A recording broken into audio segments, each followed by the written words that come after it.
It's changed friendships. Mhm. You know what's interesting that you say that too, Dave, is at the time when I was going through this, I was 37 to 45 was my age range. So I worked in a school district at that time as a guidance counselor, and all of the teachers, there were so many female teachers because I worked in an elementary school, so it's majority female. And they were all having babies all the time. And I literally had no, I mean, so much so, Dave, that they would be like, okay, well, we're off in the summer, so I'm going to get pregnant here. So I'll have my maternity leave and also the summer. And that's how it would happen for them. And child after child, right? And but my point is that I didn't have anyone, no family member, no, no friend that suffered with infertility to my level. Now, they may have had a couple of miscarriages, which are traumatic in and of themselves, but they also were able to conceive and had children. So they couldn't relate to me never seeing a positive pregnancy test, never, ever being able to have all of those beautiful steps along the way. So, but yeah, exactly. It's almost like it's another, I felt like it was another battle I had to climb, not just the infertility battle, but trying to navigate always dealing with friends and family that didn't understand me and still maintain those friendships to the level that you're talking about as well. Like it's the unknown stuff that people don't even realize that happens. It's like it's invisible. You see me, you don't know that I'm suffering with infertility. You know what I mean? Everyone, welcome back to Living the Next Chapter. I have another great author on the podcast. She's going to help you in your journey. And she has a great website, yourfertilityangel.com. She has a book, which is amazing as well. We're going to talk about Free to Conceive. Dawn Williams is here on the podcast. Dawn, welcome to Living the Next Chapter. So glad to have you here.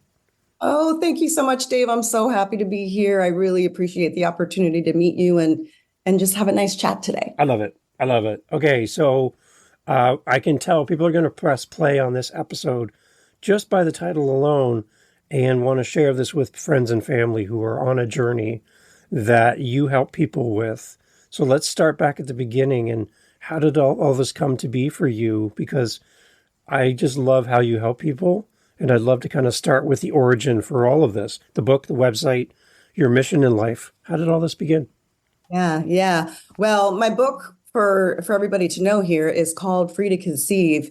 And Free to Conceive is my personal journey that I had to take with being an infertile woman. And it was quite a journey. Even though the book was just released in 2023, this past May, my infertility journey took place close to 20 years ago. Wow. But the book didn't come about until now. And I find that part's fascinating because I think like any difficult situation that we go through in life, they always say hindsight is 2020, right? And when you're actually in the situation, it's so hard to find your way through and to navigate all of the difficult emotions that are there. And you're looking for some kind of help. And I know when I was going through my journey, I remember two key things that I was saying was, I just want to have this baby. I want to be a mom. It was such a strong internal force that I had with me since I was, a young girl. And not only did I want to become a mom and was doing everything in my, repertoire possible to make that happen, I also wanted to end the pain that I was feeling because the pain is so strong for someone who really, really has a strong desire to be a mom. Any dream, when you really relate to it that way, maybe it's finding a partner in life, maybe it's getting that dream job that you have, whatever that is for you, when you have that expectation and kind of visualize that for yourself in life and it's not happening, the pain is real, and, when that happened for me, I just wanted a way to take it away. And one of the things I did during my 6-year-long infertility journey was praying to God and saying, look, I don't understand this. You gave me this desire to have a baby and want a baby, but yet through all my prayers, years and years are going by and it's not happening. Can you please, if you're not going to gift me with a child, just take away my desire to want this baby? Because that's how strong it was for me. Yeah. So I say that in a way that later years later, when I wrote this book, after many years of personal growth and development since that time, I then felt like I was equipped to be able to write a book that could answer those two things that I was looking for when I was going through the journey, which was, how can I get this baby to happen? And how can I take this pain away that I'm feeling until it does happen? And I really feel like, I was blessed with many mentors along the way, many self-help people. My background is psychology. I love learning about human behavior and just becoming a better version of myself. That's just always been something that I wanted for me. So I was just kind of gung-ho into self-help things.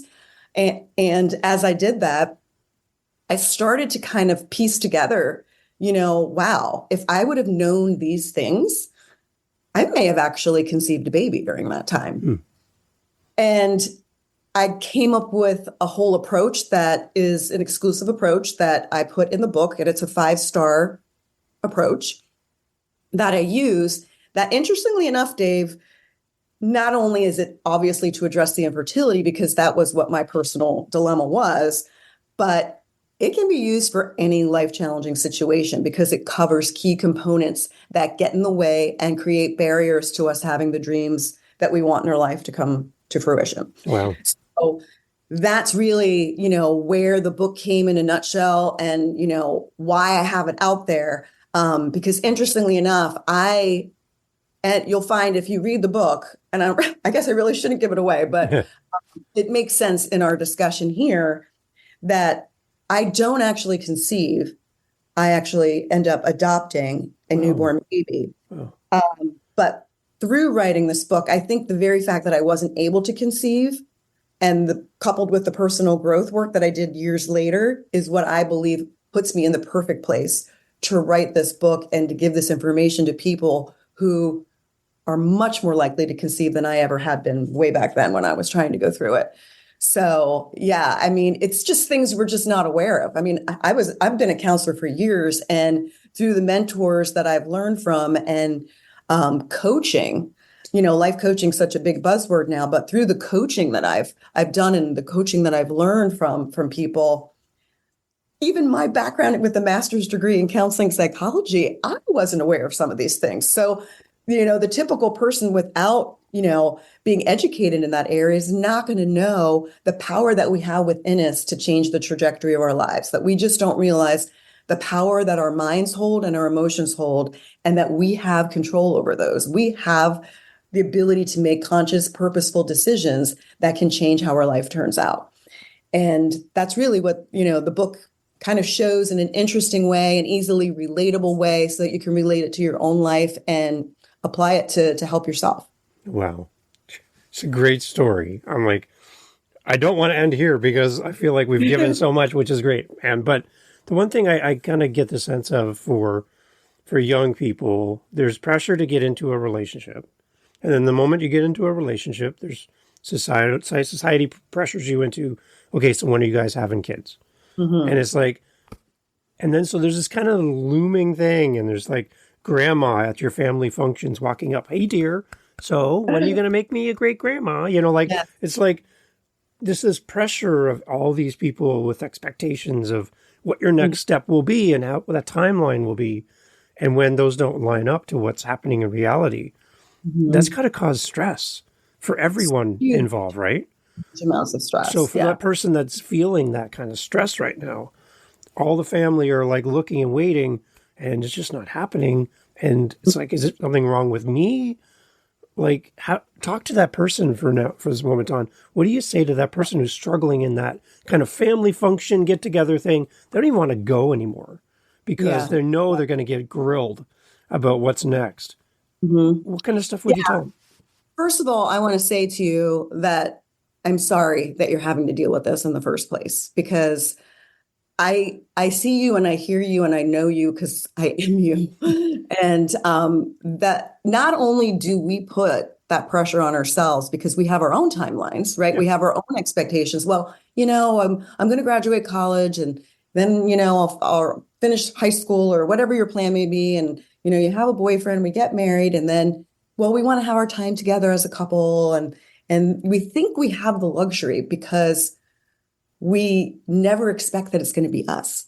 Yeah. You know what I mean? You always hear, oh, well, someone else has infertility or someone else that. But the reality of the situation is it's very possibly could be you, because the statistics show 1 in 6 couples in the United States, and worldwide it's 1 in 4. Wow. So, and interesting of what the comment that you're making here too, Dave, is that, the level of infertility that goes up as, men and women age, and in particularly women, because our eggs, we are born with the number of eggs we're ever going to have. So our age like critically impacts, our fertility level. So Yeah. once you get to the ages of 30 to 35, it's really important to really start considering what your fertility level is and taking some forward steps to make sure that you're in a place where you can have, motherhood. That's that's what your desire is. Yeah. But as to your point about, family situations, I think what it comes down to is we have to, and I say this in my book, Free to Conceive as well, that there is a lack of understanding, and it's kind of like an innocent ignorance, Dave. Okay. Like it's very like anything, unless you're going through it, you don't understand the pain that's involved in it. And you don't understand how it's coming at you from every direction, particularly in this day and age with the amount of social media and people posting their gender reveal parties and their baby showers. And even when I was going through it, I didn't have to deal with that piece of things. It was just going to the parties or people inviting you to them and so forth. But it's even more magnified now. So my heart really aches for these women that are struggling with it. But I think what is most important is, as much as we who are sufferers with infertility can get frustrated and annoyed with people who say things to us, and there are a lot of things that are said, Dave. You mentioned it about, well, when are you going to make me your grandmother? Or, what, you don't have all the time in the world. I had people say things to me like, obviously the most common one, you just need to relax. You just need to relax, Stop thinking about it. Yeah. Right. And, it is so, they don't have ill intentions and they don't mean it to be a negative thing. I think that they're, in their own way, they think that they're helping, but they'd be better off to just say, I'm sorry you're going through this, or it must be challenging. Is there anything that I can do for you? Do you want to just talk sometime? Because sometimes people want to talk and sometimes they don't. But as far as dealing with family members that, like, maybe you have to go to family dinners or, family reunions are a big one, right? Yeah. Like everybody's seeing all the family members around, and when are you joining the crew? So I think you need to be honest. I think you have the right to be able to say to your family member, I know this is important to you, but this is something that's private and it's on our timeline, as, for myself and my husband, and we'll let you know when there's something you need to know. When there's something you need to know, because the pressure of it alone it's stressful enough not being able to conceive. And then when you have like not meeting someone else's expectations, whether it be your spouse's who has put that pressure on as well, or a family member, whatever it may be, you don't need that extra stress, because the body knows when it is a safe time for conception to happen. Yeah. When the body is stressed, the hormones are all over the place. Right. Yeah. So if my friend, my confidant, tells me that they're struggling with their fertility journey, and they're like, I'm just telling you this because I just need your support, and you yourself have a family and small kids, and you invite them over, and the kids are running around and there's all this chaos, and they're just what kind of things can we do to help our friends who are on this journey, to encourage them, be supportive, without making them feel awkward in conversation, to not bring up the things you hear at the family reunion, but to be an ally, to be a supportive person for our friends as they go down this path? What kind of things can we do from an arm's length to support someone on this journey? Yeah, that's a great question. I think you have to, if you have a friend in this situation and you're going to be a supportive person for them, you need to have the conversation with them, because we can't assume. Once we start assuming everybody's different. They have that book out there, The Five Love Languages, right? And what speaks love to you, it can be completely different for someone else. So for me, going through my infertility journey, I may be someone who's very verbal and who likes to talk about it, because when I talk about something, it releases emotions for me, and it's just that venting that makes me feel better. For someone else, the very topic and talking about it is more stressful for them, and they really just like to kind of put it on the back burner and just push through. So I think, one, you probably know your friend really well and what supports them in other aspects, but given that you don't know this problem in particular, I think it really would bode you well to have a conversation with your friend and say, hey, you know what? I am so sorry that you're going through this, but I need you to understand that I want to be here for you in any way that you need for me. And quite frankly, I don't know what that looks like. And I really would love if you would tell me. I know you're navigating and it's not something that you've had to navigate before, so you're trying to figure it out as well. But I don't want to step on your toes. I don't want to assume that you don't want to be invited to my son's birthday party because it's too painful. But then again, I also, don't want to have you here and then you're not happy, and I should have given you the opportunity. That you're not going to hurt me by telling me what you need. That I want to be here supportive for you. I had a friend who was pregnant with her second child, and she was fearful to tell me. Right. Okay. Yes. There. Exactly. Yeah. She said, I wanted to, just tread lightly because I know how difficult this is, that I already have one child. You don't have any. And here I am going to share the news about me being pregnant again and how hard that must be for you. And you know what?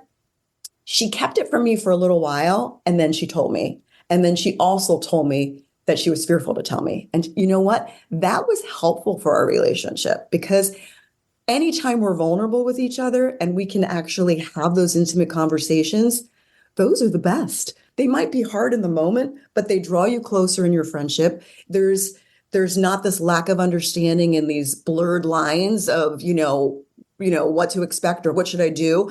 And when she told me that, I said, oh my gosh, I said, I'm glad that you told me that. But you know what? As hard as it is for me, I don't want you to not celebrate the good moments in your life. Right. And I was actually able to, it was difficult, but when she gave birth to that child, I went to the hospital. I brought her the gift. I held the baby and I cried through it. And her mom was there and she said, Dawn, it's going to happen for you soon. It didn't happen for me soon. I never conceived. But you know what? I was still supported. You know what I mean? I was still there. And, maybe that's another example.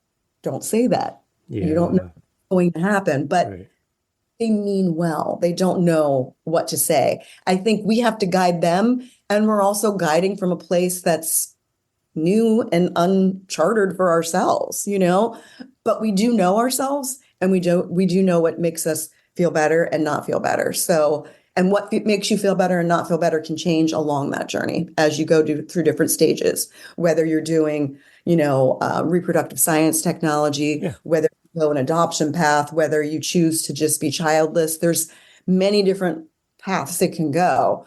So just being, having an awareness for yourself and having open communication with your friend, I would encourage that. I would encourage all of those out there who, if you have friends that are suffering with this, to just have that open communication with them to see what it is they would like you to do. And if it changes, that they are open and letting you know. And I think that's the best place to start.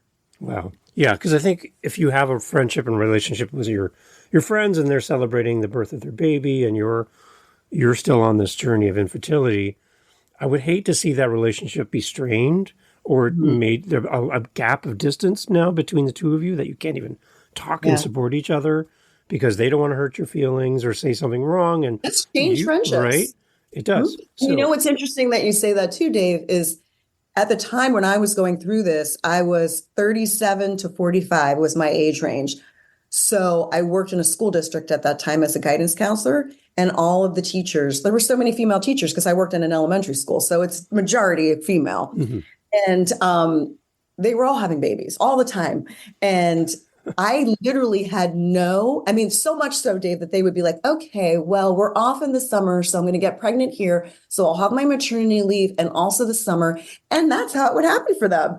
And child after child, right? But my point is that I didn't have anyone, no family member, Wow. no, no friend that suffered with infertility to my level. Now, they may have had a couple of miscarriages, which are traumatic in and of Yeah. themselves, but they also were able to conceive and had children. So they couldn't relate to me never seeing a positive pregnancy test, never, ever being able to have all of those beautiful steps along the way. Right. So, but yeah, exactly. It's almost like it's another, I felt like it was another battle I had to climb, not just the infertility battle, but trying to navigate always dealing with friends and family that didn't understand me and still maintain those friendships to the level that you're talking about as Yeah. well. Like it's the unknown stuff that people don't even realize that happens. It's like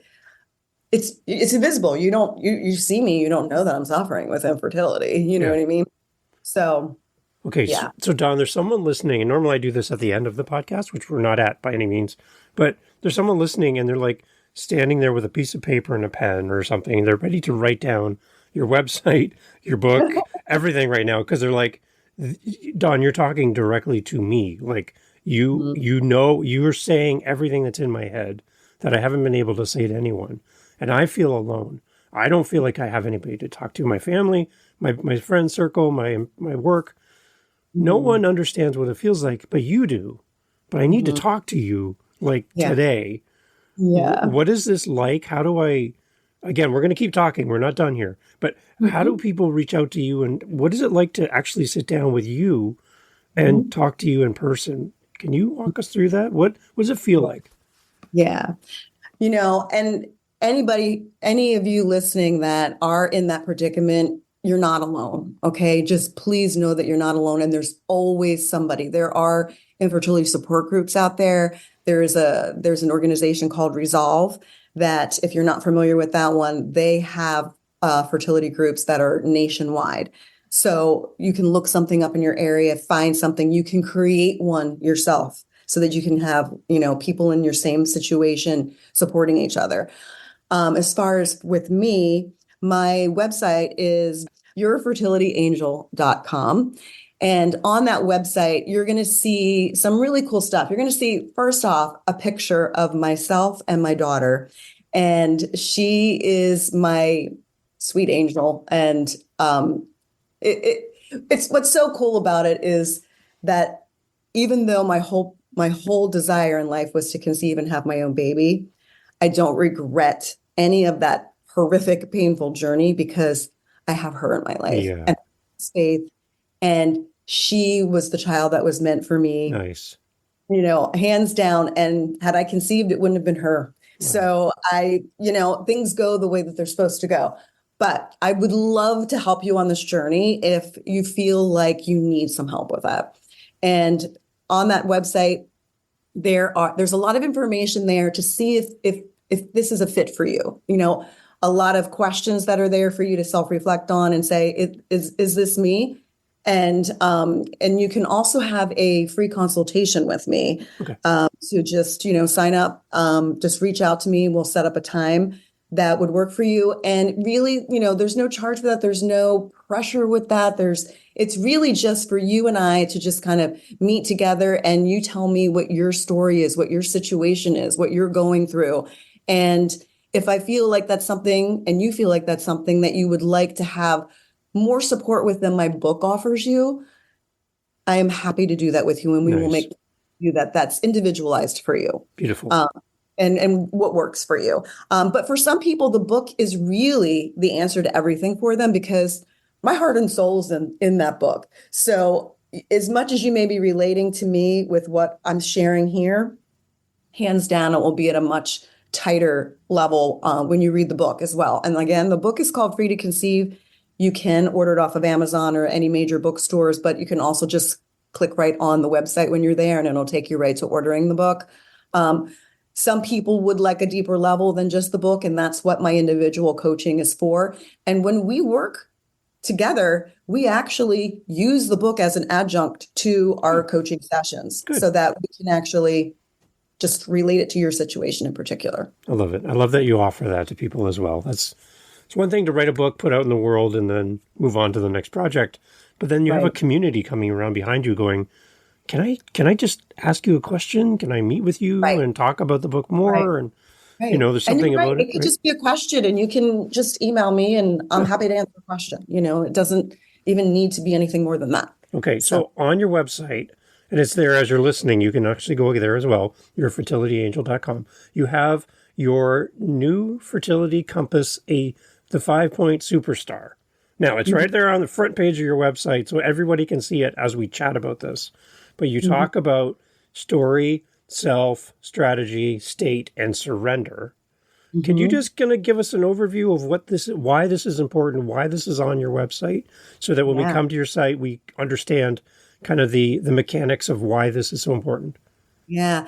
So the 5-point star is the crux of what I think is going to take you from where you are in your journey now to where you want to be.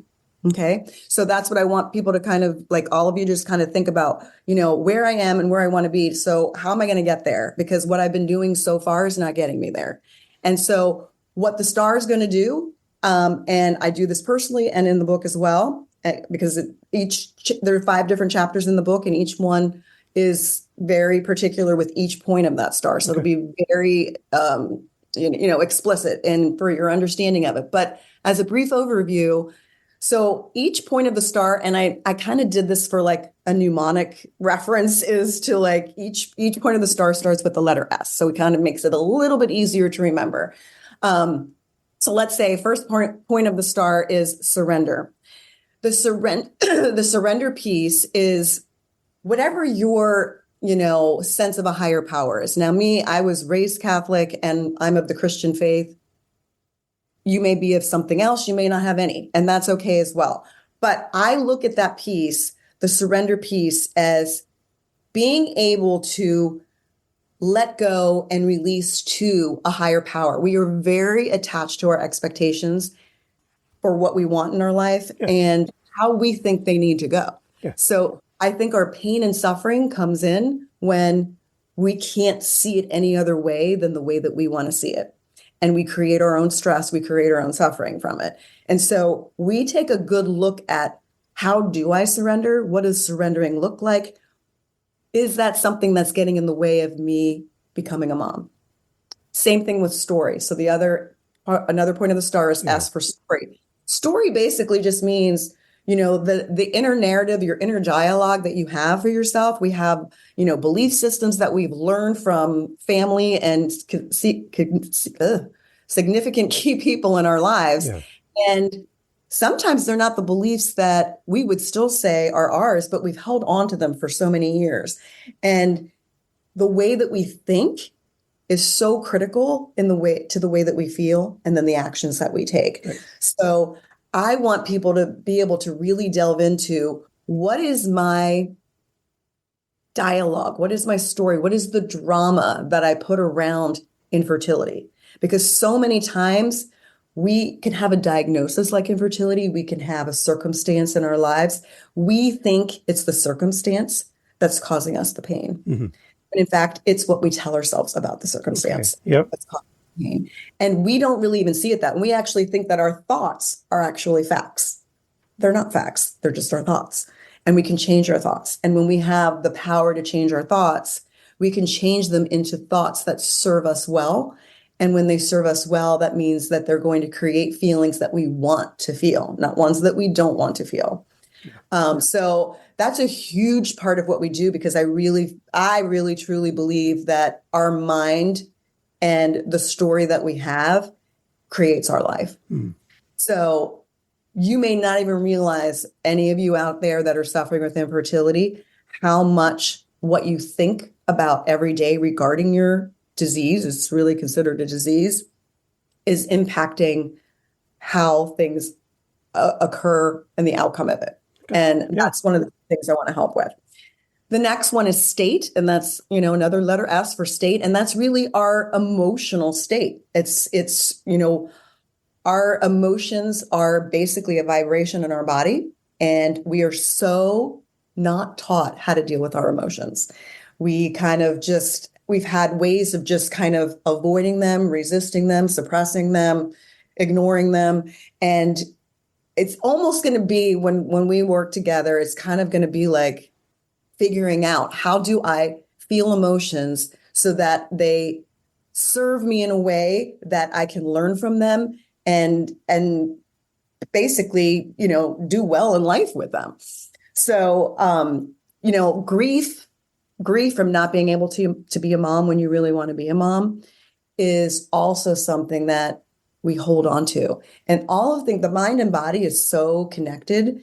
I think anybody out there would probably agree and say, you know what, I could think something and probably create that feeling in my body, right? You could think about being anxious about something. If you're anxious to go on a plane, just having thoughts about going on a plane can make you have physical sensations, right? Yeah. Same thing with physical sensations. You could get a physical sensation and then you have a thought about it. The brain and body is so connected. So that is one of my key things, is that I don't think that this has been addressed in the area of infertility at all. Is, okay, we look at it from a physical perspective, like, what's wrong? Are the fallopian tubes blocked? Is someone able to ovulate? How does the sperm look? Well, that's all well and good, and it needs to be taken care of. But what about what is affecting those hormones or those body parts not functioning well? Is because things may be manifesting in the body based on the emotions we've had recently or in the past that have never been dealt with. Right. So that's a key one as well. And then self is the other part of the star. Self, to me, is probably the most significant one of them all, because the way that you perceive yourself and deem yourself worthy or valuable in this world is basically mirrored in your life. So it's the foundation of the thoughts that we think. It's the undercurrent that's there. If I don't think good thoughts about myself, then that's going to play into how I feel and the actions I take or don't take. And how that applies to infertility is, you may have this undercurrent through the years before you even learn that you were having struggles with infertility, of not feeling like you're enough, not feeling worthy. And you've seen it play out in other areas, but you may also have that going on, not feeling like you're worthy enough to be a mother, particularly when your body's not cooperating with you at this point. And we all think that, isn't that what the woman's designed to do? And what's wrong with me? Am I not supposed to have a baby? Am I not meant to be a mother? Am I not worthy of being a mother? And you may not even have specifically thought those thoughts, but it can be an undercurrent that's driving your thinking. And we need to uncover that. And I feel like that's a very huge piece. So, and then the last one is strategy. Yeah. And so strategy is like, what should I do? So now strategies are the actions. So once we look at all the other four pieces that I mentioned of surrender and story and state and self, we'll come up with action steps that address those so that all of those are aligned with the outcome of motherhood that you desire. I love it. It's right there on the website, everyone. So when you go there, you can listen to this back again and follow along on the star, and you'll see there's more explanations on the website as well to complement that. And then the book obviously comes around and supports everything we just talked about as well. So I love that you put that on the website. It's a great tool for somebody to come and start learning right away. You're not hiding it behind a paywall and give me your email and your money, and then I'll let you know this amazing secret. Exactly. You're here to help people, and it comes out in what you're doing. So I'm excited for that. So again, just kind of remind us about the book. Again, who it would be a perfect book for through our conversation today, and who it might be a perfect book to gift to, if that's also appropriate as well. Talk a little bit about that, the website again. And then I have one more question at the end I kind of want to end off with to kind of summarize our conversation. But again, lead us through the book, the website, and all of that as we kind of wrap up here in a few minutes. Yeah. So Free to Conceive, that's the name of the book. And in that book, you are there to learn how you can be in charge of your fertility. So now you have this diagnosis, or possibly wondering if you have this diagnosis, but you just know that you want to be a mom. So that in this book, it's designed to help you reclaim your fertility and restore your inner peace, because I can pretty much guarantee that anybody who's on this journey isn't feeling a lot of inner peace at all. Right. And that's honestly something that the body really needs to be able to be having the right conditions created for conception to happen. So it's very critical that we make that happen. Now, who's the book for? I honestly think it's a proactive measure. So that's a whole area in of itself. But I honestly think OB/GYNs, anybody who says, I'm thinking about getting pregnant, and they like to offer, take prenatal pills and get yourself body ready for that. I feel like my book should be handed to them. Mm-hmm. But we also know, like anything else, sometimes we don't do the things that we need to do until we really need to do them. Yeah. So I think it's just kind of like, pie in the sky kind of idea. But I honestly think it should be, here's your prenatal pills and here's free to conceive to help. I totally think it's a great idea. Yeah. Yeah.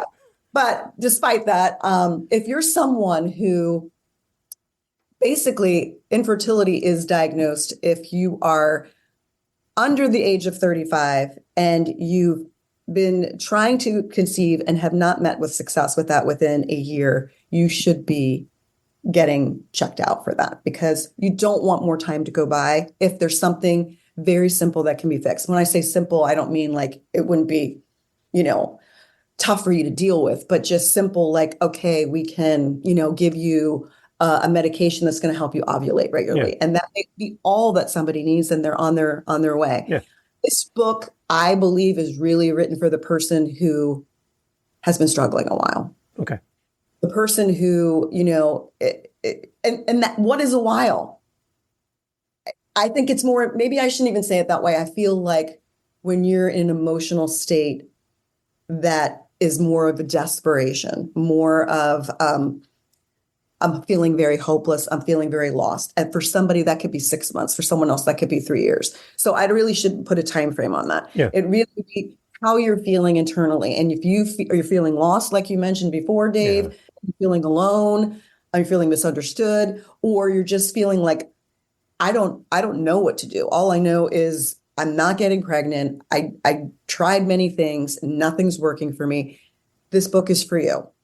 And if you are a family member or a friend, a therapist, a doctor, and you feel like this could be an adjunct to what you already do, and as far as the friend and family member, if you know someone suffering with it, give it to them.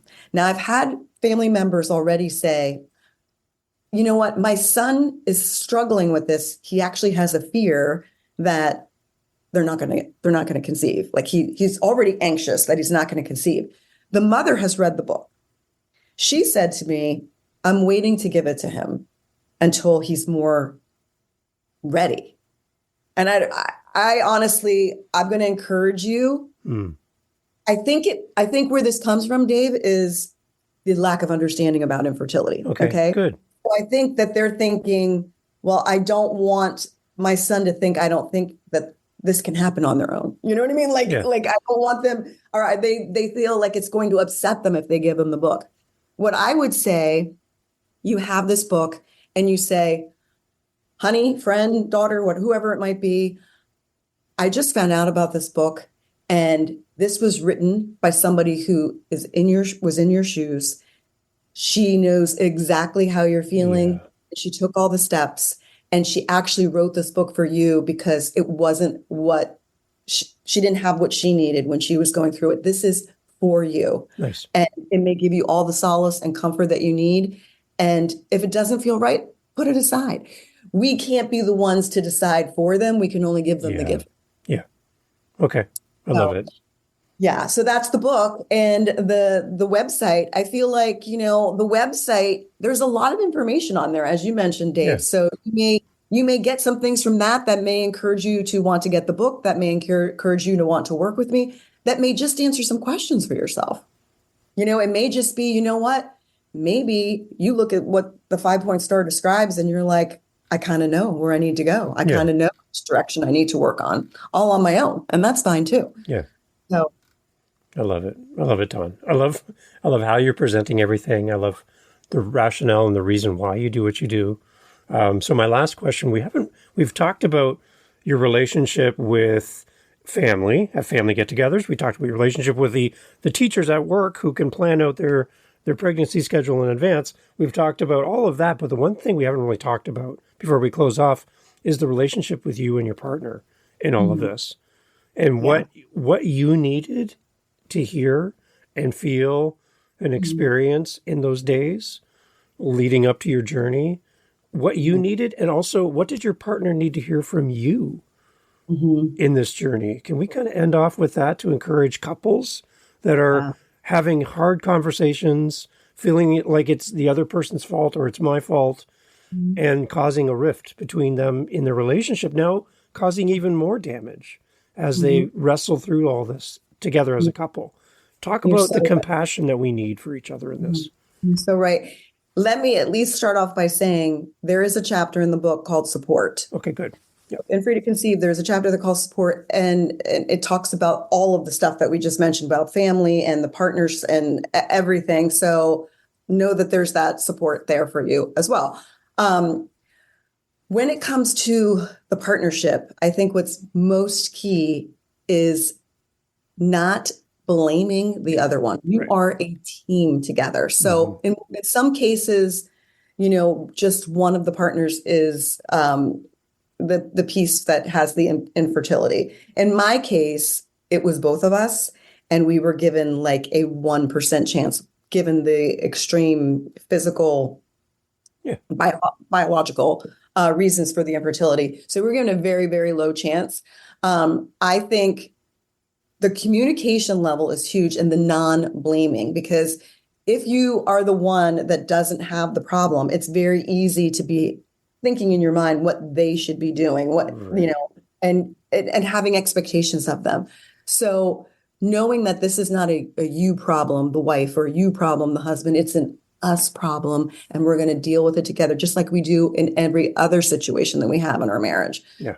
So that's huge. And for me, when I can give an example that may help others relate to, is when we were doing some reproductive science procedures. One of them was IUI. And then after the procedure, given a little bit of time, what happens is the office will make a call to you to say whether your blood work shows that you're pregnant or not.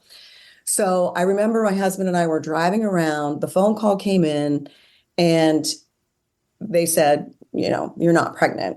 And I was, very sad. And I was saying this to him. And my husband said, well, at least you didn't get the call. At least you didn't get a call saying you have cancer. And I was so hurt by that in the moment, because, I think one of the key things that we need to do in a relationship, and we don't know to do these things. This is all a growing thing as different situations come up in your partnership, But what I didn't do properly, and I mentioned this in the book as well, is I should have expressed to him how that made me feel. But instead, what I did was I internalized that. I was hurt by the phone call and the disappointment of that. Then I was hurt by what he said to me, that he didn't get me. He didn't understand this. Does he not have the same desire to have a baby as me? Does he think it's so minuscule that, and it was very invalidating to me, like, well, at least it wasn't as bad as you, saying that you have cancer. So what I needed to say at that time, or at least shortly after, maybe it didn't have to be in that moment, but maybe later that night, you're in bed and you're snuggling or whatever, and just saying, honey, I felt very invalidated when, you said this comment, and that way you're taking it personally for yourself, and you're not, making him go on the defensive saying, you said this and this made me feel this, whatever. But I felt very invalidated when you said this, because it made me believe that maybe it's not as important to you to be a parent as it is to me, or that I don't have the right to feel, this level of feeling in this exact moment when I got the call. What I need from you, and this is the other part, yes, describe how you felt, but what I need from you is to, not always show me the silver lining right away, to allow me to just feel and be with it, and let me know that you understand me, and maybe just console me a little bit. That's what I needed. I really just needed a hug from you. Yeah. But I give that example because there's going to be many different situations similar to that come up along the journey. And to be able to get that support from each other is going to be critical because, some of you are going to, some partners in the couple are going to be ready for certain things at certain times, are being willing to go for reproductive science treatments, and maybe your partner's not. Yeah. I know at one point in our journey, we were 3 years into it, and I came to the decision that I was ready to look towards adoption. 3 years prior, don't even talk to me about it because it was just like, I can't go there. He wasn't ready. Wow. And I had friends who said to me, are you going to resent your husband? Because if you can't adopt and you can't conceive, then you can't be a mom unless you do another thing that he's willing to do. But are you going to resent him? And I said, well, I really hope that I won't. I said, but it's very important for me to have both parents 100% on board for the benefit of the child. But I just say that the communication is so important, to not keep things in, to state how you're feeling, to have regular check-ins with each other. It can become a point where the sexual relationship is really just all about timing and getting this job done. And it ends in failure, always ends in failure. So then it becomes this other distancing thing between you, and you don't want your own, because infertility is just ever present every day, all the time. You don't want that to become the whole of your relationship. So there's so many things that play a part in the relationship that could be its own book. Seriously. So, but open communication. And sometimes you need a third party with that, maybe that's a counselor or a therapist or a coach or something that can help you as a couple navigate infertility, not just you personally. Yeah. I love it, Dawn. It's great. Words matter. Keep that in mind, everyone. Treat each other with compassion and love, and reach out to someone when you have a question. Dawn is the perfect person to talk to. Buy the book. Leave an amazing review when you buy the book. Let everybody know how much this book has helped you, so that others will find it as well. And people will come across and read your review and go, yeah, that's the book that I need as well. So, Dawn, again, thank you so much for doing this. Congratulations on the book and your journey and your wonderful family. And excited for you and for whatever's next for you, cheering you on up here in Canada. So thank you for doing this. Thank you so much, Dave. I really appreciate it. And I hope it can be a help to many.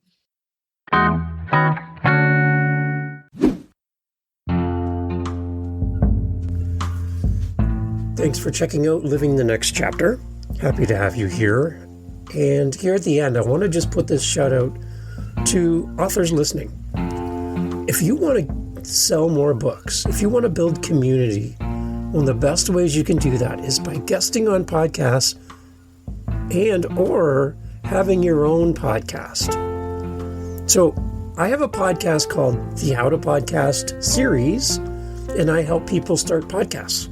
I also do editing. I also help with social media, website design. I do all those things in addition to being the host of this podcast and the 6 other podcasts that I do, including How to Podcast series. I think you would be the perfect person to start a podcast. I would love to help you. Head over to howtopodcast.ca, howtopodcast.ca. Reach out, let me know if you're interested in starting a podcast, and I want to work with you. Thanks for listening to Living the Next Chapter. Catch you on the next one. Take care.